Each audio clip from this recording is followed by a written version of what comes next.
धरती पर जीवन का इतिहास 3 अरब 80 करोड़ साल पुराना है।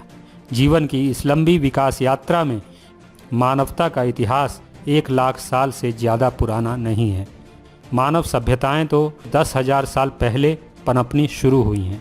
पिछले 2000 साल में ही हम उन्नत सभ्यता के रूप में विकसित हुए हैं और पिछली 2 सदियों में ही इतने एडवांस्ड हो चुके हैं कि हम चांद तक जा पहुँचे और मंगल तक पहुँचने की जिद पर अड़े हैं। 20वीं सदी में चांद पर कदम रखना मानवता की सबसे बड़ी छलांग थी और 21वीं सदी में चांद से आगे पहुंचना मानवता की सबसे बड़ी जीत साबित होगी। सवाल ये है कि हम अंतरिक्ष में इतनी बड़ी छलांगें मारने की फिराक में क्यों हैं? जवाब बहुत साधारण है। हम जिस धरती पर रहते हैं ये सदा के लिए नहीं है। इतिहास में यहाँ बहुत से विनाश हुए हैं और आगे भी ये विनाश लीला जारी रहने वाली है। ऐसी ही किसी विनाश लीला में पूरी की पूरी मानव सभ्यता ही खत्म हो जाए, इस बात की संभावनाएं लगातार बनी रहेंगी। धरती को खतरा केवल धूमकेतुओं से ही नहीं, ज्वालामुखी, भूकंप, महामारी या परमाणु युद्ध से भी पूरी इंसानियत के खत्म होने का खतरा बरकरार है। ये तमाम खतरे ना हों तो भी भविष्य की पीढ़ियों के लिए नया घर तलाशने में बुराई क्या है? संभावनाओं की तलाश, यही तो मानवता की पहचान है। 30 साल पहले तक हमारी गैलेक्सी में किसी और सूरज के करीब किसी ग्रह की मौजूदगी का कोई सबूत तक हमें नहीं मिला था। फिर हब्बल और केपलर दूरबीनों के ज़रिए हमें कई ग्रहों का पता चला। इसके बाद ये सिलसिला जारी रहा और अब तक दुनिया की अलग अलग टेलीस्कोप्स ने 4000 एक्सोप्लैनेट्स को खोज निकाला है। इनमें ज़्यादातर जुपिटर, सैटर्न, यूरेनस और नेपच्यून की तरह गैसीय ग्रह हैं या मरकरी और वीनस की तरह ज़्यादा गर्म। लेकिन कुछ ऐसे ग्रह भी मिले हैं जो जीवन की संभावनाओं की हमारी तलाश में एकदम दुरुस्त साबित होते हैं। ये प्लैनेट्स कई मामलों में धरती जैसे हैं, ना ज़्यादा गर्म ना ज़्यादा ठंडे। अपने सूरज के हैबिटेबल जोन में चक्कर लगाते ये सैयारे हमारी उम्मीदों को हवा देने के लिए काफ़ी हैं। किसी सौरमंडल का हैबिटेबल जोन वो एरिया होता है जहां मौजूद प्लैनेट्स पर पानी लिक्विड फॉर्म में रह सकता है। इस एरिया को गोल्डीलॉक्स जोन भी कहा जाता है। हमारी तलाश ऐसे ही ग्रहों की है जो पानी को तरल रूप में बनाए रखने जितनी दूरी से अपने सूरज का चक्कर लगा रहे हों। और ऐसे ग्रह भी हमें सैकड़ों की तादाद में मिल चुके हैं जो अपने सितारे के हैबिटेबल जोन में मौजूद हैं। आज हम ऐसे ही कुछ हैरान कर देने वाले ग्रहों की पड़ताल करेंगे। तो चलिए हमारे साथ धरती जैसे 5 ग्रहों की सैर पर। यह है ग्लीजी 667cc। ये ग्रह हमसे 22 लाइट ईयर्स की दूरी पर है।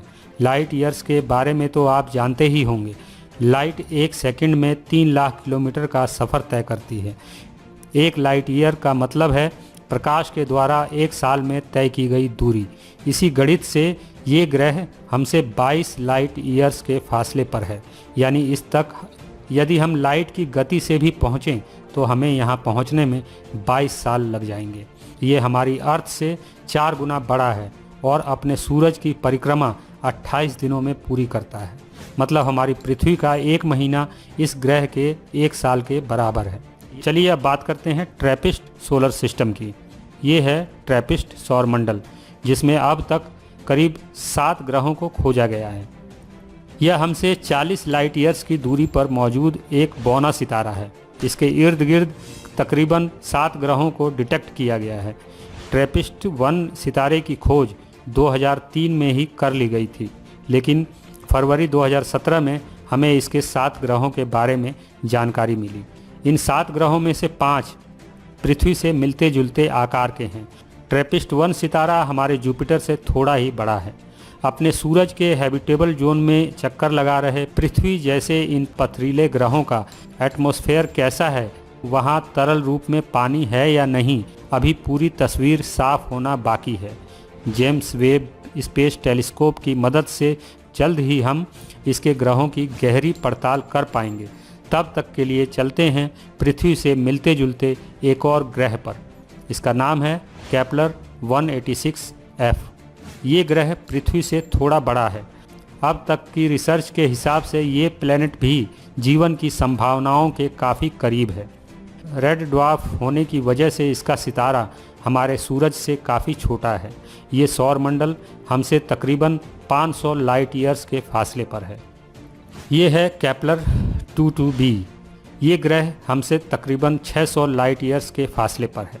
हालांकि ये ग्रह हमारी अर्थ से 2.4 गुना बड़ा है, फिर भी इस पर लिक्विड फॉर्म में पानी होने की पूरी गुंजाइश है। ये अपने सूरज का चक्कर 290 दिनों में पूरा करता है। इसके बाद बात करते हैं केपलर 452b। इस प्लैनेट के बारे में नासा ने ऑफिशियली ये कहा था कि अब तक मिले सभी 4000 प्लैनेट्स में ये ग्रह जीवन के लिए सबसे ज़्यादा परफेक्ट है। हमारी पृथ्वी से 1.6 गुना बड़े इस प्लैनेट पर जीवन है कि नहीं, ये तो आने वाले वक्त में हम पता लगा ही लेंगे। लेकिन इस तक पहुंचने की हमारी ख्वाहिशों पर तब पानी फिर जाता है जब हमें ये मालूम होता है कि ये ग्रह हमसे 1400 लाइट ईयर्स के फासले पर मौजूद है। आज की तकनीक से यहाँ पहुँचने की कोशिशें करें तो हमें इस तक पहुँचने में 1,30,00,000 साल लग जाएंगे। संघर्षों के बीच संभावनाओं की तलाश ही जीवन है, साथ ही यही विकासवाद भी है। संभावनाओं की तलाश ही इंसान को जंगलों या गुफाओं से निकालकर आज 21वीं सदी तक ले आई है। आज हम मानव सभ्यता के रूप में जहाँ तक पहुँचे हैं, बुद्धि की ये ऊंचाई अब तक कोई भी जीव हासिल नहीं कर पाया है। हमारी धरती पर विचरने वाली और एवोल्यूशन में हमारी हमराह रही करोड़ों प्रजातियां बुद्धि के मामले में हमसे काफ़ी पीछे छूट चुकी हैं। इसलिए अभी तक तो इस धरती के मालिक हम इंसान ही हैं, लेकिन भविष्य में ये धरती ऐसी ही नहीं रहेगी। इसलिए हमें नई संभावनाओं की तलाश जारी रखनी होगी। अंतरिक्ष में हमारे कदम पीछे लौटने वाले नहीं, ये भविष्य की ज़रूरत भी है। हालांकि अब तक मिले धरती जैसे तमाम प्लैनेट्स हमसे इतनी दूर हैं कि आज की टेक्नोलॉजी की बदौलत सबसे नज़दीकी सौरमंडल तक पहुंचने में भी लाखों साल लग जाएंगे। लेकिन आज हमारे लिए इतनी जानकारी का होना ही काफ़ी है कि हमें धरती जैसे ग्रह मिल गए हैं जो भविष्य में इंसानियत का नया एड्रेस साबित हो सकते हैं। आने वाली पीढ़ियों के लिए हम बेहतर दुनिया ना भी छोड़ के जाएं, लेकिन उन्हें एक बेहतर उम्मीद तो दे ही सकते हैं, ताकि भविष्य में कभी जब ये धरती रहने लायक ना बचे तो आने वाले कल की हमारी पीढ़ियां हमारे द्वारा आज खोजे गए किसी ग्रह पर अपनी नई दुनिया बसाने का ख्वाब पूरा कर सकें। अगर आप मेरे विचारों से सहमति रखते हैं तो मुझे इस पेटीएम नंबर पर आर्थिक सहयोग भेज सकते हैं। मुझे आपके सपोर्ट की ज़रूरत है। इंसानियत जिंदाबाद।